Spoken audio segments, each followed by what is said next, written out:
Mungkin pada saat itu Musa tidak mengerti tentang bagaimana dibentuk di keluarga Firaun, dibentuk 40 tahun di padang gurun Midian. Tetapi kalau kita melihat Allah mempunyai rancangan ke depan. Sebelum Allah menyuruh Musa untuk menuntun bangsanya, menuntun umat domba-domba Israel, Allah harus menuntun Musa ke dalam istana, bahkan 40 tahun di padang gurun Midian itu. Hari ini Tuhan juga izinkan saudara dan saya seperti Musa. Hari ini kalau kita berada di satu istana yang megah, Tuhan bilang belum cukup. Karena saudara harus melewati padang gurun. Dan itulah liku-liku kehidupan. Melayani bersama Allah adalah tugas yang mulia. Kita melayani Tuhan itu bukan hanya sekedar memuji dan menyembah. Sekedar kehadiran kita di gereja. Tetapi harus perlu namanya satu, kekudusan. Makanya waktu Tuhan mengajarkan Musa tersebut, Tuhan bilang, kamu lihat, lepaskanlah kasutmu, karena di tempat itu kudus. Karena tujuan Tuhan dalam kehidupan saudara, yaitu sebuah pemurnian yang luar biasa. Musa selaku hamba Allah harus senantiasa ingat bahwa Allah yang dilayani itu kudus. Tujuan Allah melakukan hal itu kepada Musa supaya Musa memperhatikan kesengsaraan umatnya. Saudara yang terkasih, sebagaimana Allah telah memperhatikan kesengsaraan umatnya di Mesir, Musa juga harus memperhatikan seperti itu. Kita sebagai hamba Allah, kita jangan menjadi hamba Allah yang sombong. Tuhan menginginkan saudara dan saya harus mengalami liku-liku perjalanan kehidupan. Kita menjadi petarung-petarung yang luar biasa. Bukan saja hidup di istana, tetapi bagaimana hidup di padang gurun. Demikian juga sebagai orang-orang percaya. Kita harus mengalami apapun, kita harus katakan puji Tuhan, haleluya. Saya bersyukur saya ditempatkan di tempat ini. Harus selalu bersyukur, harus selalu bersyukur. Kalau orang memiliki iman, orang yang selalu bersyukur. Kalau hari ini engkau diperhadapkan dengan masalah, dengan tantangan hidup, lalu engkau hanya mengeluh dan mengeluh, tidak bersyukur, berarti ada kematian rohani dalam hidup saudara dan saya.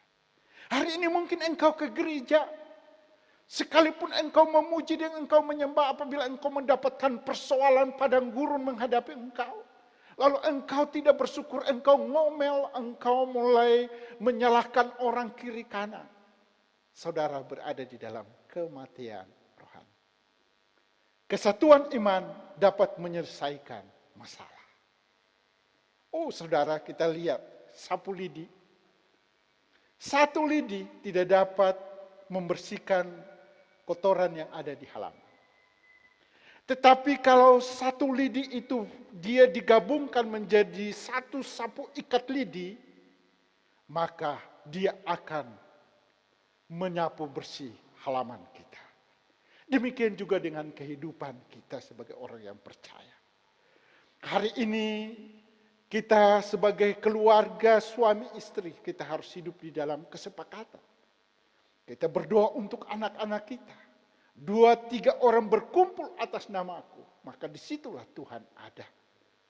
Kita saling menguatkan berarti kita harus lebih dari satu.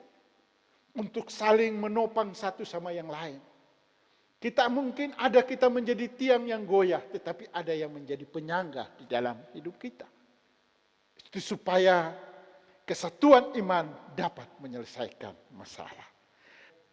Kasih karunia itu tidak selamanya menjamin kehidupan saudara dan saya. Kasih karunia Allah itu tetap ada. Tetapi bagaimana respon kita sebagai orang percaya menghayati kasih karunia itu atau tidak?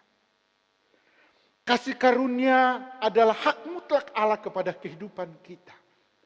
Tetapi seringkali kita melalaikan kasih karunia. Oleh karena itu, kasih karunia itu kita harus melestarikan bersama-sama dengan iman. Saudara, hari ini yang Tuhan inginkan, supaya kita di dalam satu keluarga, kita memiliki satu baptisan, yaitu Yesus Kristus. Kalau saya percaya kita di dalam kesatuan iman, yaitu satu baptisan, saya percaya kita hidup di dalam satu iman. Sekali lagi tantangan boleh datang, masalah boleh datang, tetapi laut berau kita dapat melewati. Karena apa? Tuhan Allah bersama-sama dengan kita. Yang Tuhan Yesus ajarkan kepada kita yaitu kesepakatan. Ya, kalau kita sepakat, maka saya percaya permintaan saudara akan dijawab oleh Bapa di sorga. Bukan waktu kita, tetapi waktu Tuhan dalam hidup saudara dan saya. Mungkin hari ini engkau meminta pemulihan, minta pemulihan sekarang. Karena di mana ada kesepakatan, di situ ada kehadiran Allah. Mari saudara yang terkasih, hari ini engkau di rumah. Hari ini mungkin engkau mendengarkan kebenaran firman ini. Lalu hari ini mungkin juga engkau belum bersepakat dengan suami ataupun anak-anak. Saya mengajak Bapak Ibu saudara-saudara yang terkasih. Mari ajak Bapak Ibu saudara-saudara dalam doa, dalam permohonan. Sepakat meminta apapun hari ini. Hari ini mungkin permintaan saudara belum terkabulkan. Tetapi kesepakatan itu jauh lebih penting.